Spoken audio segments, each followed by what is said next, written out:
Hello students, जैसा कि मैं लर्निंग एंड टीचिंग पेपर का यूनिट 2 का टॉपिक बिहेवियरिस्टिक थ्योरीज यानी व्यवहारवादी सिद्धांत, जिसमें हम क्लासिकल कंडीशनिंग थ्योरी ऑफ पेवलोव यानी कि पेवलोव के द्वारा जो शास्त्रीय अनुबंधन का सिद्धांत दिया गया था उसके बारे में हम लोग डिस्कस कर रहे थे।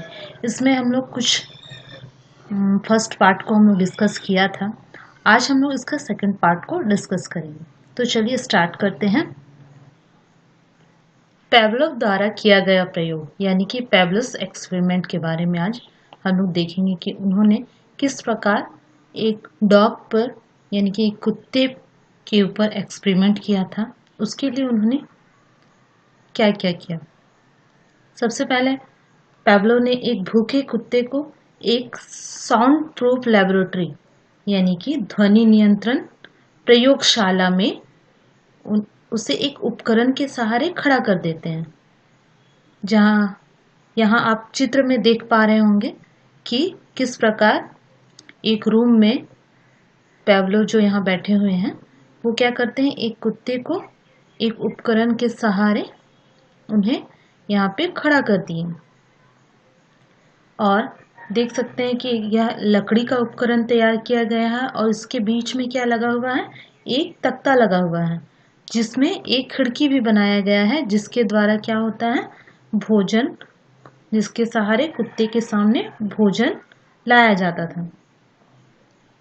इस उपकरण में 2 बटन बनाए गए थे जो कि एक बटन जो था कि जिससे क्या होती थी, घंटी बजती थी और दूसरा बटन दबाने पर भोजन आता था। साथ ही कुत्ते की मुंह में एक लार का स्राव जो होगा उसके लिए एक नली लगी हुई थी उसके मुंह से, जो कि एक बीकर के साथ जुड़ी हुई थी, जिससे क्या होता था, कुत्ते के मुंह से जब भी लार बहेगा तो वो लार कहाँ इकट्ठा हो जाए, बीकर में जाकर इकट्ठा हो जाए। यानी इस उपकरण में 2 बटन लगी थी, दोनों ही बटन बाहर की ओर थी, है ना, यानी कि कुत्ते को वो दिखाई नहीं देती थी और जिससे क्या करता था, पेवलोव दबाता था और ये सब जब पेवलोव ये प्रक्रिया करता था तो कुत्ता उसे देख नहीं पाता था। तो इस प्रकार पेवलोव ने क्या किया, भूखे कुत्ते को इस कमरे के उपकरण के सामने रखकर बांध दिया। फिर पेवलोव ने क्या किया, बटन दबाया, है ना, बटन दबाते हैं और क्या होता है, जैसे ही वो बटन दबाते हैं तो कुत्ते के सामने भोजन प्रस्तुत हो जाता है, आ जाता है और कुत्ता क्या करता है, क्योंकि कुत्ता भूखा था इसलिए भोजन देखकर उसके मुंह में क्या होता है, लार आने लगता है।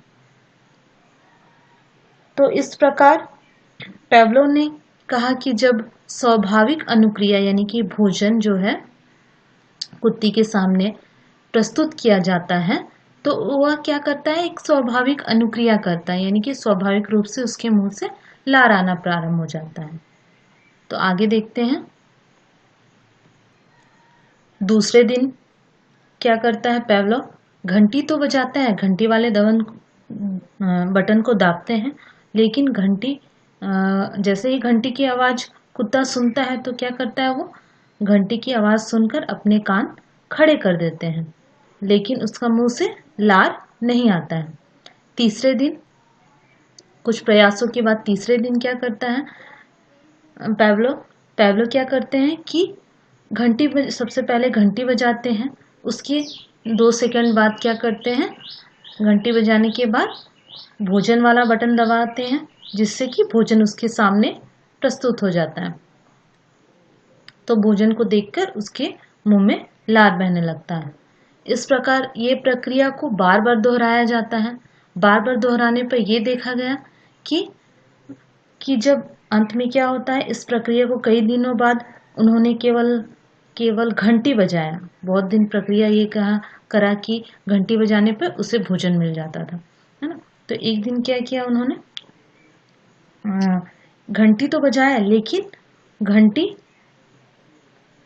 बजाने पे उसे भोजन नहीं दिया, है ना। घंटी बजाने के बाद वो दूसरा बटन नहीं दबाया, यानी कि भोजन नहीं दिया।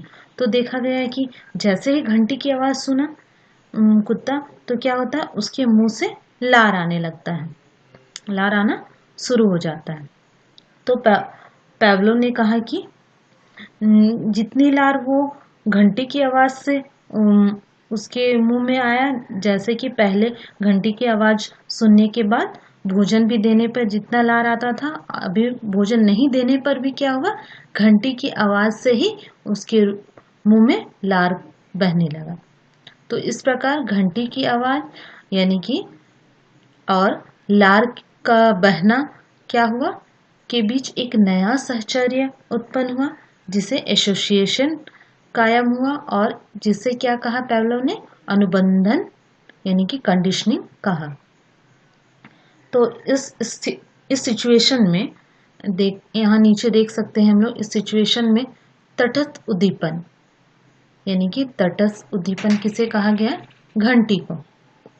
जब पैवलोव घंटी बजा रहे थे यानी कि तटस्थ उद्दीपन उन्हें दे रहे थे, तो क्या होता था, और साथ में भोजन दे रहे थे, यानी कि भोजन वाले बटन भी दबाते हैं, और उसके सामने स्वाभाविक उद्दीपन यानी कि भोजन प्रस्तुत हो जाता था, तो क्या करता था, स्वाभाविक रूप से उसके मुंह से लार उत्पन्न होता था।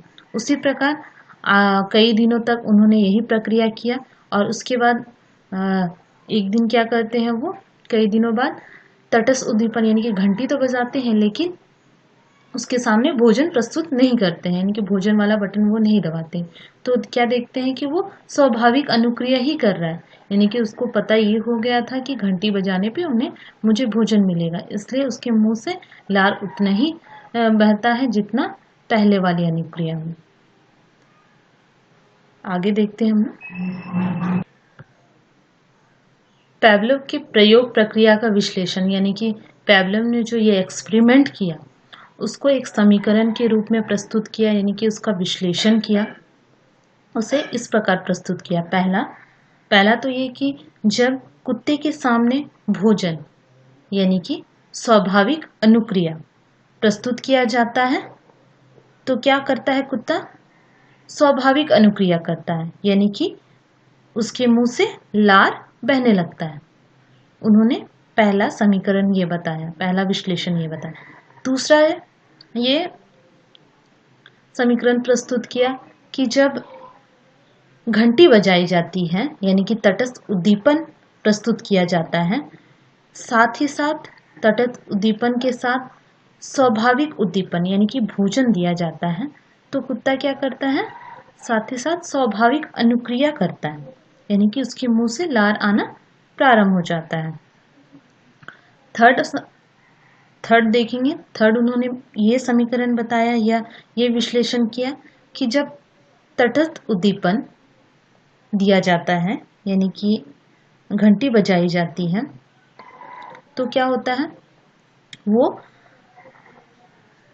घंटी बजाने पर ही उसके मुंह से वो स्वाभाविक अनुक्रिया करता है और लार आना प्रारंभ हो जाता है, यानी कि वो अनुकूलन यानी कि कंडीशनिंग होती है, उनके बीच एक नया सहचर्य उत्पन्न होता है, यानी कि स्वाभाविक अनुक्रिया वो करने लगता है। भोजन ना मिलने पर भी वो क्या करता है, एक अनुकूलन कर कि मुझे घंटी की आवाज़ के बाद क्या भोजन मिलेगा, इसलिए वह स्वाभाविक अनुक्रिया यानी कि लार बहाने लगता है मुंह से। तो इस प्रकार आज हमने पैवलोव के द्वारा दिए गए एक्सपेरिमेंट को देखा, जिसमें पैवलोव ने अपने प्रयोग द्वारा यही सिद्ध करने का प्रयास किया है कि किसी भी प्राणी के सामने जब स्वाभाविक उद्दीपन आता है तो वह प्राणी क्या करता है, स्वाभाविक अनुक्रिया करता है। लेकिन बाद में जब अनुकूलन यानी कि कंडीशनिंग हो जाता है, हो जाने पर वो क्या करता है, अस्वाभाविक उद्दीपन उसके सामने आने पर भी वो क्या करता है, स्वाभाविक अनुक्रिया करने लगता है। नेक्स्ट वीडियो में हम लोग देखेंगे कि पैवलोव के द्वारा जो शास्त्रीय अनुबंधन सिद्धांत दिया गया उसका शिक्षा में क्या महत्व है उसको हम लोग डिस्कस करेंगे। Okay, thank you.